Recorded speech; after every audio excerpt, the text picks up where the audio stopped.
I'm Richard Elishadi Tuzeme, the chairman of Economic and Financial Crime Commission (EFCC). Ola Olukuyede don give assurance to Nigerians say he will keep on fighting to make sure say he retrieve every money when we say corrupt politicians do collect for this country.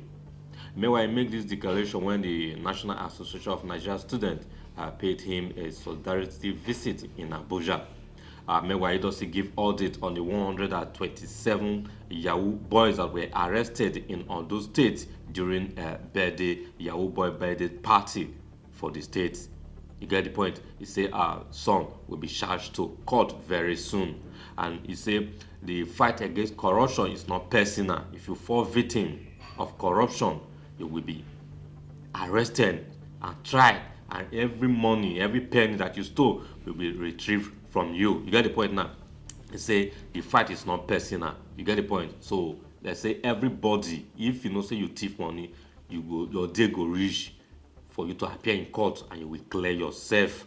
At this one, they make this assurance based on the former Kogi State governor when we say you see the escape, see the run from arrest. You get the point now? Now so the matter they play, you say it's ready to make sure say he retrieve every money that was stolen through corruption by bad leaders. And meanwhile, he does want all Yahoo boys to stay clear from crime, because if they catch you, you will go for it. And he doesn't want officers, when we say that they indulge in illegal activities by breaking and entering, may they stop this kind of attitude, because there will be consequences observed.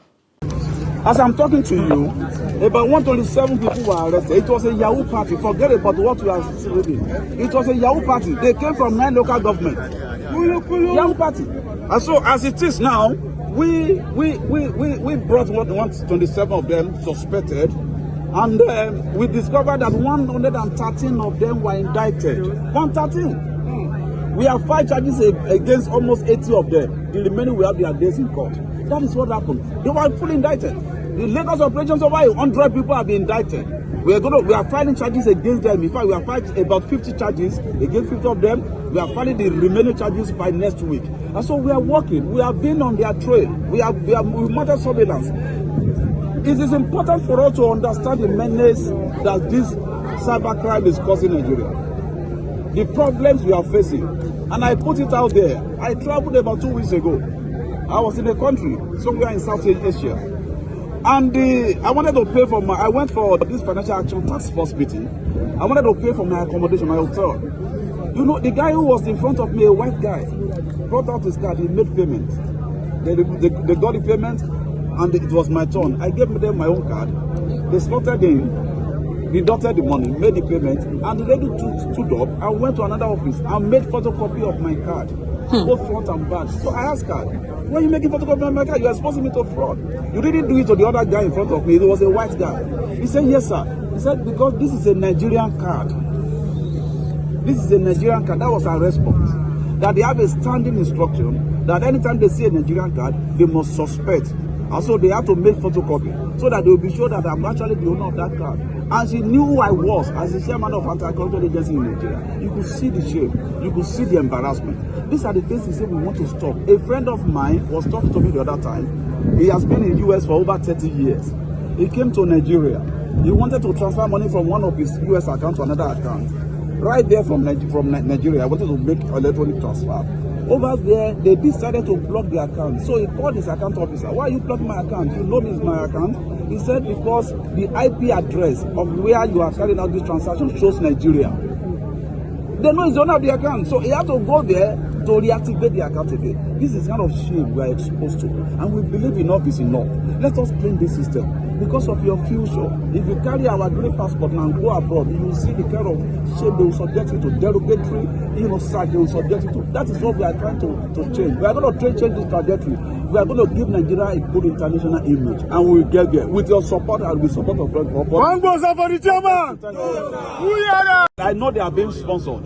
They are being backed up by people that we are investigating. Some of you have been asking questions about 1 or 2 people that we are investigating. Don't worry. Everybody will have his day in court. Everybody, I promise you that. Everybody will have his day in court. We cannot continue like this in this country. You go to other small countries, you don't have the natural resources we have, and you see things working. How long are we continue to suffer in Nigeria? President Bola Ahmed Tinubu has told us that he's going to clean this system. And so let us give him all the necessary support. When we see something that government is doing in the right way, let us support it. Now, we are not saying that we are perfect in the FCC. Maybe 1 or 2 people that have been overzealous in the course of this doing this work. And I promise you, justice, equity, fairness in the way we do things. When we see such people, we're going to sanction them. And we're going to ensure that they don't give the FCC a bad name. And that is what I'm doing. That's what I'm doing. Goes for the chairman! Goza! So I want to thank you very much. For the enemy! At this point, you will allow me to go back and continue the work. And so thank you very much. You are a leader!